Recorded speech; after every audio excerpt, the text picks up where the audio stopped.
Existe uma série de histórias a respeito da chegada dos africanos ao Brasil que precisam e estão sendo desconstruídas. A principal delas talvez seja a elaboração de uma narrativa que os colocam como agentes passivos em meio ao processo de escravidão, como se esses homens e mulheres tivessem acatado a dominação sobre seus corpos sem qualquer tipo de resistência.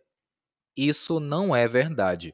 Ao longo dos anos, muitos educadores têm se esforçado para desmascarar essa narrativa que nos foi transmitida nas páginas dos livros de história, mostrando que os escravizados resistiram de diversas formas, seja promovendo fugas e se organizando em quilombos, se aliando em irmandades ou matando senhores e capitães do mato.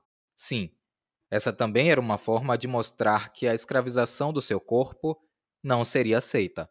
Outro jeito de resistir era encontrar formas de acessar a educação, algo que era mais frequente do que se possa imaginar. Mas para seguir por esse caminho é preciso desconstruir mais uma farsa, a de que os africanos chegaram ao Brasil sem conhecimento, como se fossem folhas em branco a ser preenchidas. A história do nosso povo não começa com a colonização. Um bom exemplo está na Bahia do início do século XIX, que estava repleta de africanos muçulmanos conhecidos como malês. Eles compartilhavam um código de escrita, eram letrados em matemática e dizia-se que eram muito mais sábios do que os próprios senhores. Em África havia uma diversidade cultural, epistêmica e de mão de obra qualificada.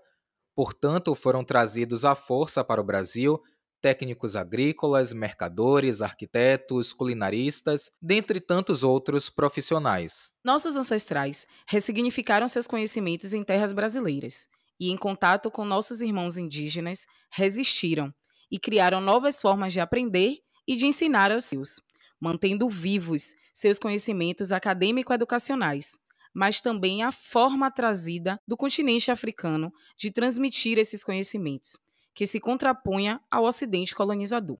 As iniciativas educacionais não se restringiam apenas ao ato de ler e escrever.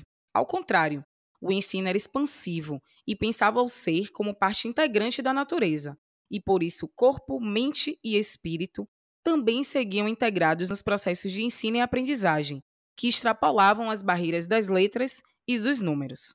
Afinal de contas, o povo que foi sequestrado, animalizado, comercializado e desumanizado tinha em suas terras obras arquitetônicas nunca vistas em lugar nenhum do mundo e que abarcavam em suas funcionalidades a expressão do ser em sua completude.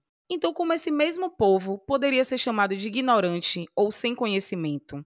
A tentativa de apagar informações que legitimam o povo preto como o mais antigo do planeta e proprietário de uma intelectualidade extraordinária foi uma das estratégias usadas pelo colonizador para aprisionar os nossos ancestrais e escravizá-los, sob o argumento de que sua cultura e, consequentemente, seus métodos educacionais não eram, entre aspas, corretos ou apropriados, uma vez que a forma ocidental de educar desintegra o ser e mutila suas capacidades e formas de perceber o mundo.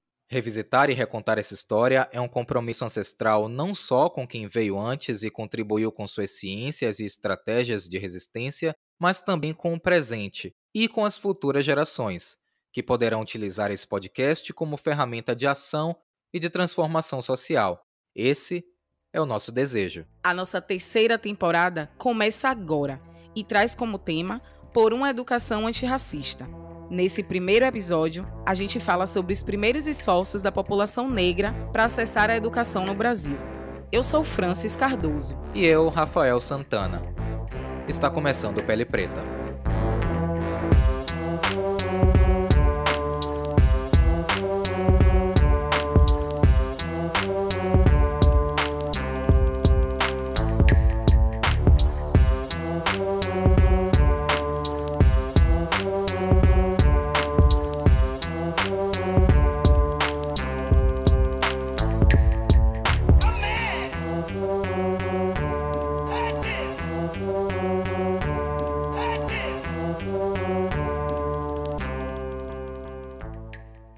A história da educação do negro no Brasil precisa ser estudada a partir de duas perspectivas.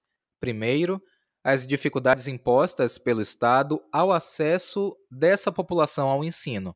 Segundo, todos os esforços empreendidos por negras e negros para driblar essas barreiras e acessar a educação, porque desde cedo eles perceberam que o letramento era instrumento de diferenciação e ascensão social. Por muito tempo, acreditou-se que, durante o Brasil Colônia, a escola era destinada exclusivamente às elites. Hoje, sabe-se que crianças negras também ocupavam esse espaço, ainda que de forma precária. Portanto, dizer que a população negra não podia frequentar a escola é um erro e esse erro precisa ser combatido. Essa proibição era feita sim aos escravizados e muitas vezes ao africano, ainda que liberto. É muito importante demarcar que nem todo negro era escravizado. Durante esse período, não havia uma legislação única, de modo que cada província tinha certa liberdade na elaboração das leis. Ainda assim, a Constituição de 1824 garantiu a instrução pública primária a todos os cidadãos, inclusive negros, excluindo-se escravizados. Embora não fosse impedimento, era comum que crianças negras faltassem às aulas, afinal, elas estavam inseridas em um contexto de trabalho infantil para ajudar seus pais no sustento da família. E para continuar falando sobre esse tema, o Pele Preta tem a honra de receber a professora Yamara Viana, que é pós-doutora em História pela Universidade Federal do Rio de Janeiro, doutora em História Política, mestre em História Social e especialista em História do Brasil pela Universidade do Estado do Rio de Janeiro, além de bacharel e licenciada em História pela Universidade Federal do Rio de Janeiro.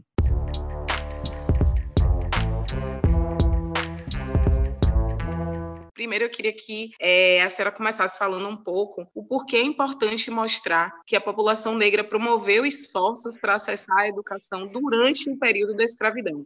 Nossa, eu acho fundamental. Primeiro porque a gente não escuta e não vê isso muito ainda nos livros didáticos. Nós temos a Lei 10.639 de 2003, né, foi promulgada em 2003, mas que ainda assim nós temos algumas resistências, né, quando se fala, né, de culturas afrodescendentes, quando se fala de Áfricas, nós temos ainda uma imagem muito equivocada das diferentes Áfricas, porque a gente ainda fala de África, ainda existem pessoas que imaginam a África como um país, né? Não imaginam nem como um continente. Então, quando a gente olha, né, para os nossos ancestrais, né, que resistiram, né, que agiram e não só reagiram ao período da escravidão, é importante nós mostrarmos que eles também lutavam, né, e acreditavam que a educação era um elemento fundamental para a mudança das suas vidas. Então, eu gosto muito de um documento, eu já citei esse documento em algumas outras lives que eu fiz, mas eu acho que ele é muito significativo no sentido da sua pergunta, não é? Do que você está me trazendo.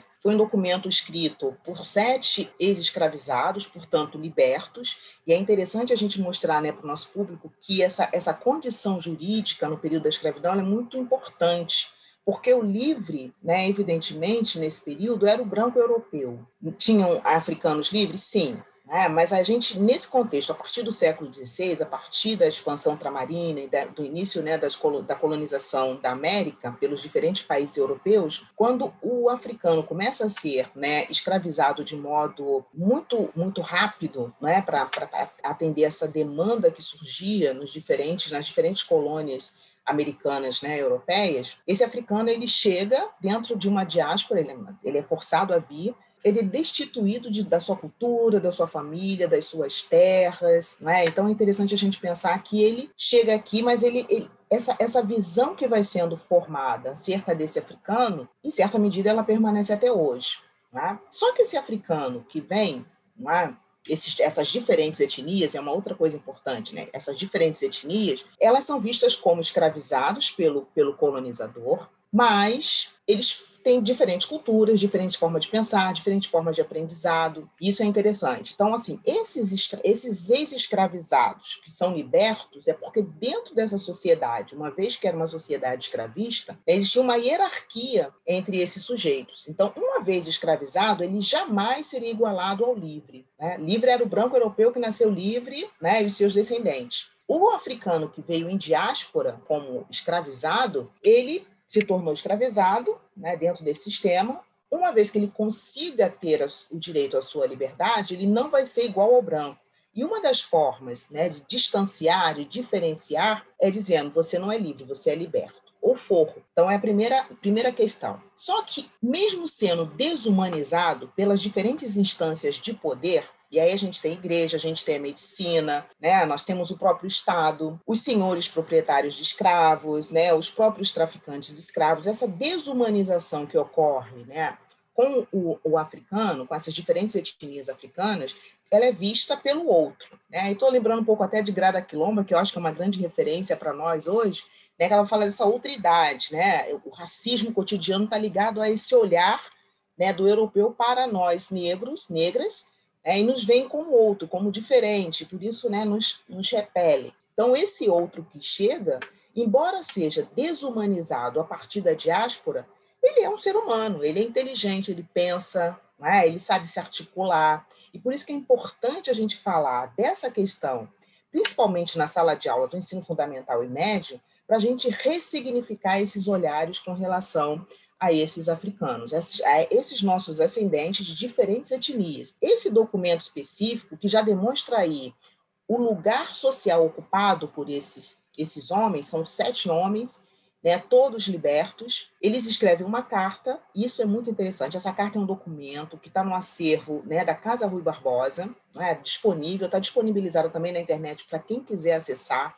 É um documento belíssimo, a letra, a caligrafia é belíssima. E a gente não pode esquecer também que existiam, né, africanos e africanas que sabiam ler e escrever, alguns, né, ainda que fossem poucos, mas era muito significativo o número de africanos e crioulos, ou seja, aqueles que nasciam aqui, aqui no Império do Brasil, que aprendiam a ler e a escrever.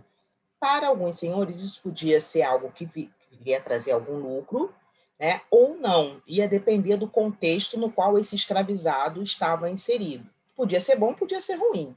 Então, é interessante pensar, essa carta ela vai ser escrita no mês de abril de 1889, portanto, menos de um ano, 11 meses depois da assinatura da Lei Áurea, então, assim, de 1889. É uma questão importante porque eles assinam como libertos. O primeiro que assina a carta, ele coloca entre parênteses preto.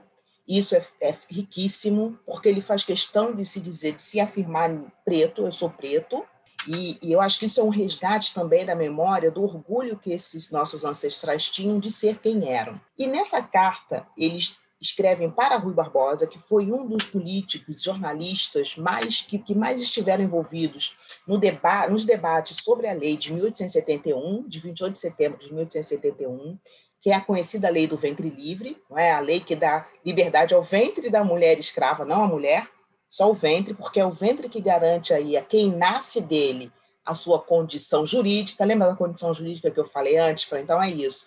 Nasceu livre é livre, nasceu de mulher livre é livre, nasceu de mulher escravizada, escravizado é. Então, era essa, né, o embasamento jurídico daquela sociedade. Então, dá a liberdade somente para o ventre, a mulher continua escravizada, mas o seu filho, ele nasce aí na condição de ingênuo. Aí ele cria-se também uma outra forma de chamar essa criança, e aí a gente começa a perceber essas hierarquizações e como elas vêm chegando até aqui no século XXI. É interessante, porque o que nós vivemos hoje no presente, eu acho que está muito associado, né, ao nosso passado. Toda vez que eu estou pesquisando, estudando, escrevendo sobre o nosso passado, eu estou pensando no nosso presente. As minhas perguntas partem daqui. E voltando à carta novamente, mas essa carta que eles escrevem tem alguns fatores que são muito relevantes, muitos, mas eu vou direto na sua questão.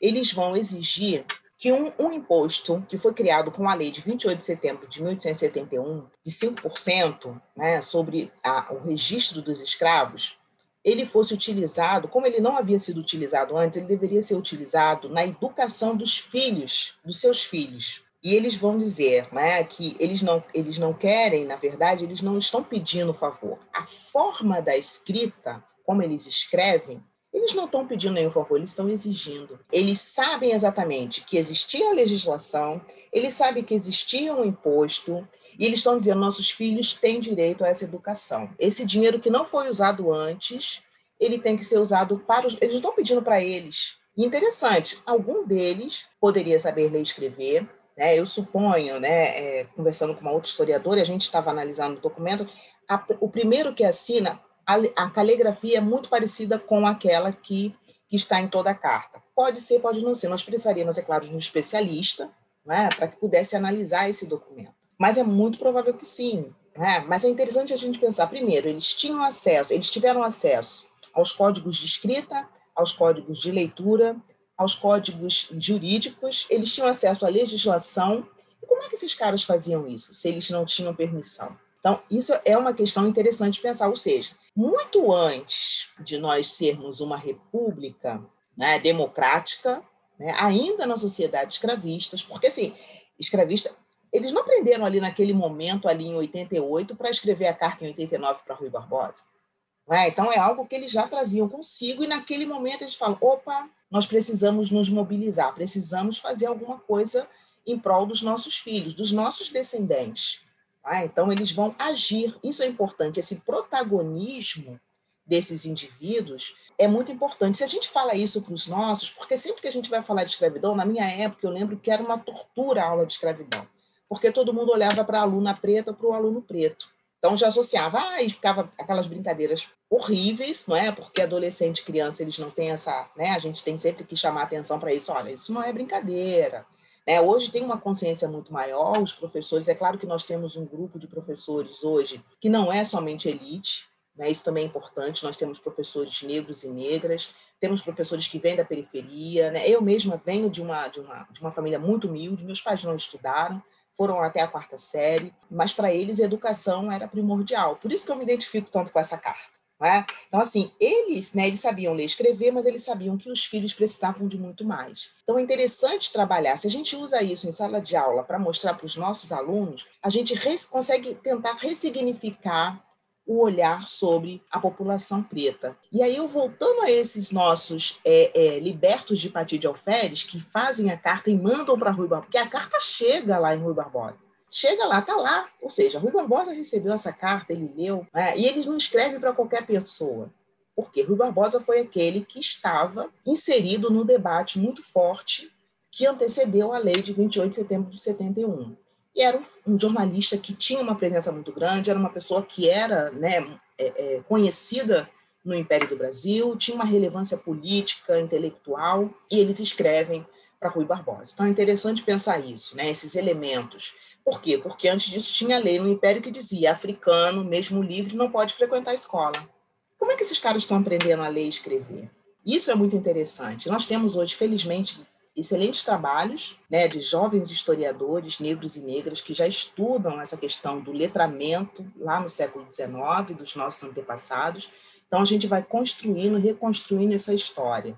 E aí a senhora já, meio que falando desse documento, já entrou um pouco na nossa próxima pergunta, para que você possa citar 2 exemplos encontrados, né, nos registros históricos de pessoas negras que tiveram acesso ao ensino.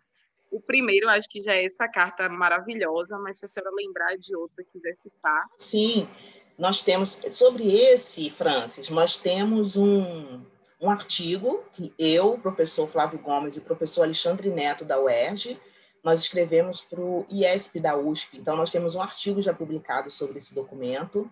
E eu e o professor Flávio Gomes temos um artigo também que foi publicado pela revista, eu não lembro agora, mas depois eu passo para você direitinho, mas sobre um documento que o Flávio Gomes encontrou no Arquivo Público do Espírito Santo. Esse também é um documento assim fantástico, porque ele apresenta o registro de um quilombola que foi pego em fuga. Né? Então, assim, primeira coisa, quilombola já é aquele indivíduo que não é bem visto pelos senhores proprietários. Por quê? Ele é aquele que fugiu, que disse não à escravidão e que, né, foi embora, partiu e vou viver, eu quero ser livre, eu não aceito a escravidão. Ele está dizendo não, literalmente, à escravidão e não aceita, ele foge. Então, esse porque é o exemplo mais conhecido, eu acho, que nós temos, e aí o Flávio também é um bom exemplo nisso, porque ele é o maior historiador, né, com relação aos quilombos, formação de quilombos, né, e comunidade de senzalas, enfim. Então, é algo assim, importante a gente pensar. Então, existia resistência, sim. Não é? Os nossos antepassados não aceitavam a escravidão. Eles utilizaram diferentes estratégias para resistir, para sobreviver naquela sociedade, porque não tinha para onde fugir. Sai de uma fazenda, vai para outra. A sociedade toda é escravista, é um pensamento, né, compartilhado, né, por todo o senso comum e pelos intelectuais, pelos médicos, e a medicina vai contribuir muito também, né, nesse pensamento que vigora até hoje. Se a gente parar para analisar, essa visão do corpo da mulher negra é algo que eu tenho pensado muito sobre isso. A maneira como nos tratam, como nós somos assediadas, né, no meio da rua. Até nisso a gente consegue perceber. E se a gente volta, a gente vê a origem disso, né? Como é que vai surgindo, como é que isso vai sendo reconstruído e construído constantemente dentro da sociedade brasileira. E nesse sentido é porque nós precisamos nos unir, nós precisamos estar fortes, né? Principalmente nós mulheres, porque nós somos a base dessa pirâmide social, né? Então nós temos o homem branco, a mulher branca, o homem preto, a mulher negra está aqui. A mulher preta está na base. Por isso, né, que foi a Angela Davis que disse que quando a mulher preta move, né, toda a sociedade. É por isso, né? Mexe com a base, mexeu com a base, vai mexer com tudo. E aí, desarticula, né? Sabe, aqui é menor, né? Então, assim, é uma coisa interessante para a gente pensar, né? Que também é um grande exemplo, né? De mulher, de pensadora intelectual, né? Que foi perseguida, foi mandada embora de universidade porque incomodava o poder político estadunidense. Então, assim, é uma questão forte. E aqui no Brasil nós temos um grande exemplo, que é a Lélia Gonzalez, né? Pensar Lélia Gonzalez, que é filha de uma indígena doméstica, né? De um pai ferroviário, vem para o Rio de Janeiro porque o irmão vem jogar bola no maior time de futebol, me desculpa, né? Flamengo, né? Meu time do coração. Ai, que bom! Então, assim, ela sou flamenguista também, Pro. Fantástico, né? Flamengo é Flamengo, né? Fazer o quê? Me desculpem, tá? Os outros, mas enfim, né? É um time, né? É uma nação, né? É uma nação. Então, ela vem para o Rio de Janeiro e aí vai estudar, vai ser professora na mesma universidade que eu sou professora hoje, né? E eu só fui conhecer a Lélia Gonzalez quando eu cheguei na PUC, pelo coletivo Nuvem Negra, sabe? O pessoal estava falando, eu falei, como assim eu nunca li? Sabe? Eu comecei na UFRJ, fui para a UERJ, fiz doutorado na UERJ, fui estudar na França, voltei, e nunca nenhum professor me deu um texto de Lélia Gonzalez para ler, sabe? Assim, e aí nos meus cursos hoje tem que ter. Aí o outro exemplo, né? Eu citei o caso desses libertos de Pati de Alferes, temos esse quilombola que vai ser preso, e ele é fugitivo, ele está fugindo. O que ele tem dentro da bolsa dele? Aí, isso eu acho muito interessante, Francis, porque olha só, se você vai fugir de algum lugar, hoje, por exemplo, né? Chegou alguém aqui, eu tenho que fugir. Primeira coisa que eu penso, documento, não é? Ou, caramba, não sei quanto tempo eu vou ficar no meio do mato, vou levar uma garrafa de água, um biscoito, o que for mais fácil. Sobrevivência, não é o que a gente pensa?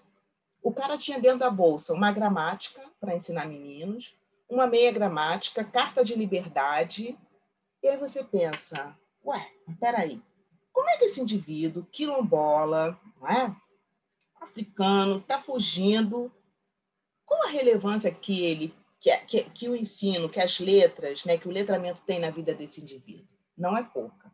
Ele podia levar qualquer coisa.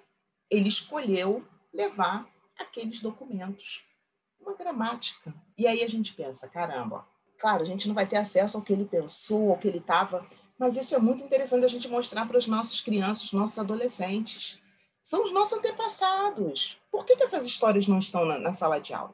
Está aí o documento, está aí, o artigo está aí publicado, sabe? E a gente, quando olha, tem mais. Tinha uma indígena que diz que aprendia com ele ensinava as primeiras letras para indígena. Porque, claro, né, os historiadores já mostram esse diálogo que existia, essa conexão entre quilombolas e indígenas. Aí falam que os quilombolas sequestravam as indígenas, Pará, mas enfim, mas havia aí uma solidariedade ou algum tipo, né, de solidariedade entre esses que eram vistos como menores pela sociedade, que ainda somos vistos assim.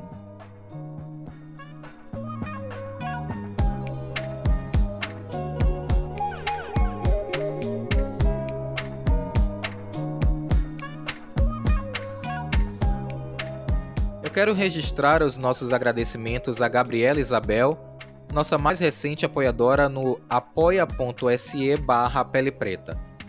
Quem ajuda a financiar o nosso podcast tem acesso a conteúdos exclusivos que ficaram fora da edição e também fica conhecendo com antecedência o tema do próximo episódio.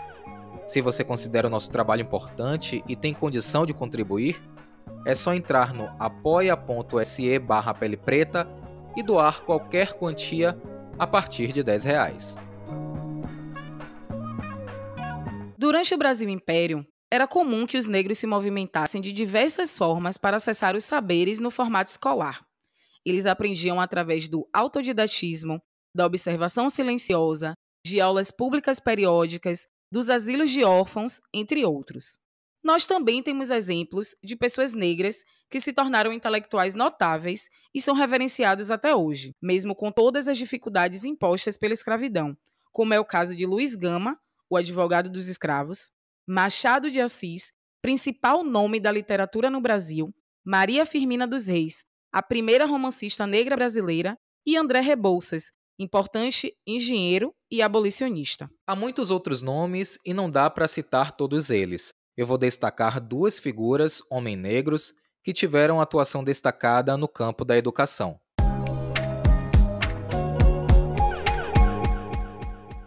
Antônio Ferreira Cesarino, nascido em 1808, fundou, juntamente com sua esposa, uma mulher negra e, como ele, alfabetizada, uma escola particular feminina em Campinas. De tarde, o colégio recebia meninas brancas. À noite, eles se dedicavam à alfabetização de meninas negras de forma gratuita. Cesarino utilizou recursos para comprar a alforria de mulheres negras ligadas ao seu círculo. Ele morreu em 1892.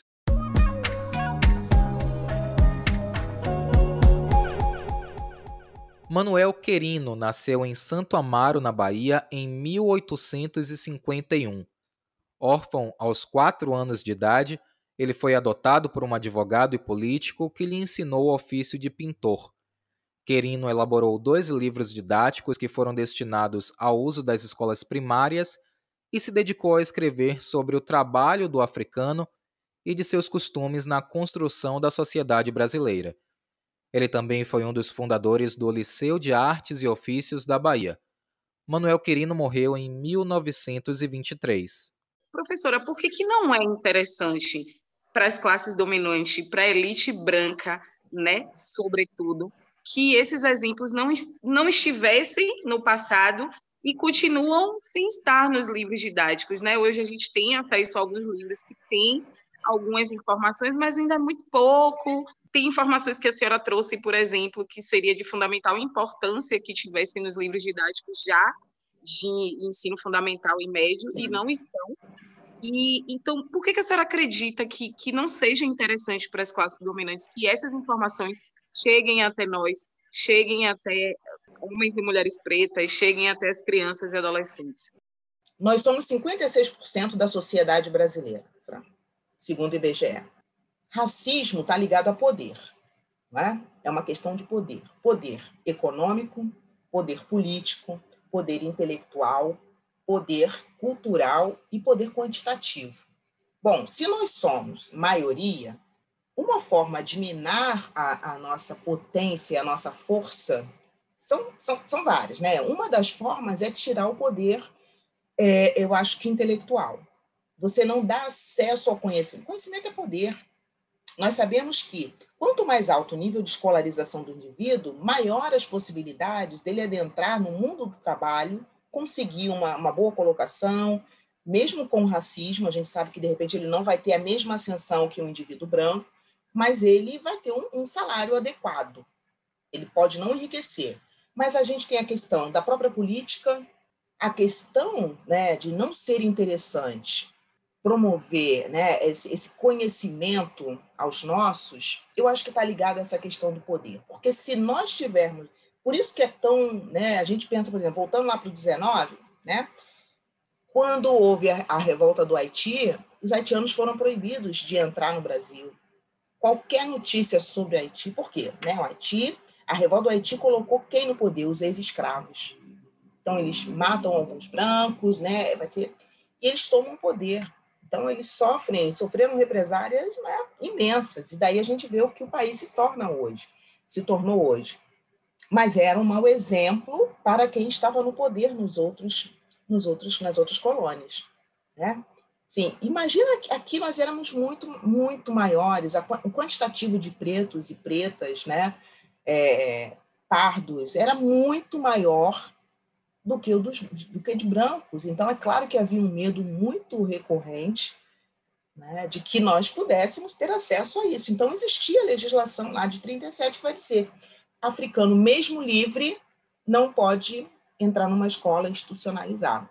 E aí, é claro, não precisa entrar, eu dou meu jeito, eu vou aprendendo, porque aí a gente pode pensar, embora eles tivessem sido animalizados, né, tornados vistos como animais, como seres que, né, degradáveis, que não pensam, não têm alma, aí vem o mito de Cã, e aí a gente vê isso, até, por exemplo, o médico que eu estudei no meu doutorado, ele usa o mito de Cã para poder dizer que o africano é inferior.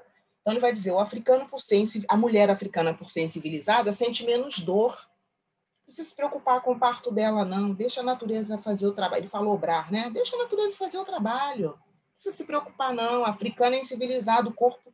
E a gente vê hoje a questão da violência obstétrica. Quem são as maiores vítimas? É a mulher preta, sabe? Então, assim, é assustador ver como esse pensamento ele vem acompanhando. Então, esse presente que a gente vive, ele está lá, ele está ligado a esse passado. Então, dar poder a esse grupo, que é maioria na sociedade, significaria o quê no Brasil hoje? Quem está no poder desde sempre? Quem são os grupos, né, que estão no poder político na nossa sociedade? A gente consegue enxergar famílias. Não que não devesse, tem que estar, ótimo, mas por que os outros não? Por que as mulheres negras não? Por exemplo, a gente pensa a Marielle. Caramba, como uma parlamentar, né, é assassinada, né, dentro de uma república democrática. E aí eu fico sempre me perguntando, se fosse um homem branco, ainda que estivesse levantando todas as questões que aquela mulher preta, né, favelada, que vem de família, né, que morava na favela da Maré, foi aluna bolsista da PUC, né, já tinha mestrado. Se fosse um homem branco, teria sido assassinado? Se fosse uma mulher branca, uma parlamentar branca, até poderia, mas eu fico sempre me perguntando isso. Então, é claro que o poder para a maioria da população seria um problema dentro de uma sociedade capitalista. Eu fico pensando sempre nessa carta, né, dos libertos de Paty de Alferes, porque eles estão escrevendo lá em 1889. O Brasil ainda não era uma república, mas já era um país sem escravidão. O último país a acabar, né, com a escravidão. E aí eu fico me perguntando, cara, em 1889, esses negros estão reivindicando educação para os seus filhos. Hoje nós ainda brigamos por educação. Nós brigamos para manter cotas. Né? E a questão da cota para pós-graduação, para as empresas, porque a gente sabe que tem empresa que não vai aceitar. E aí nós vimos quando a Magazine Luiza fez um programa, trainee, para contratar. O rebuliço que deu, incomodou. Por quê? Porque negros estão ocupando espaço de poder. Então, quando eu levo essas informações que a historiografia está produzindo desde a década de 80 do século passado, com os historiadores, né, que eu mencionei, não só negros, mas historiadores brancos também, desde a década de 80 do século passado, se a gente tivesse isso nas salas de aula, será que nós não teríamos já tido uma revolução, uma rebelião, sabe? Uma questão de, pelo menos, reivindicar acesso a uma educação que fosse igual? Porque as pessoas falam assim, mas fulano conseguiu, mas caramba, mas quantos conseguem? Né? É muito cruel tentar comparar isso. Vou aprender a ler para ensinar meus camaradas. Vou aprender a ler para ensinar meus camaradas. Com a citação da música Macemba, de Roberto Mendes e Capinã, chegamos ao final do primeiro episódio da temporada Por uma Educação Antirracista. E quero agradecer a uma galera massa que chegou junto na produção desse episódio. A pesquisa é de Helênia Cardoso. A edição é de Uol Cardoso. A trilha original é de Hits. E o trabalho de comunicação é de Ivna Pires e Danilo Pestana. Rafael Santana e eu, Francis Cardoso, assinamos o roteiro e a apresentação do episódio. Para construir esse episódio, a gente leu os seguintes artigos: Promiscuidade de cores e classes, tensões decorrentes da presença de negros na história da escola pública, de Cíntia Veiga. Trajetórias cruzadas e ação docente na luta por educação, de Alessandra Frota de Schweller. Apoio financeiro Estado da Bahia, através da Secretaria de Cultura e do Centro de Culturas Populares Identitárias, Programa Aldir Blanc Bahia, via Lei Aldir Blanc, direcionada pela Secretaria Especial da Cultura do Ministério do Turismo, Governo Federal.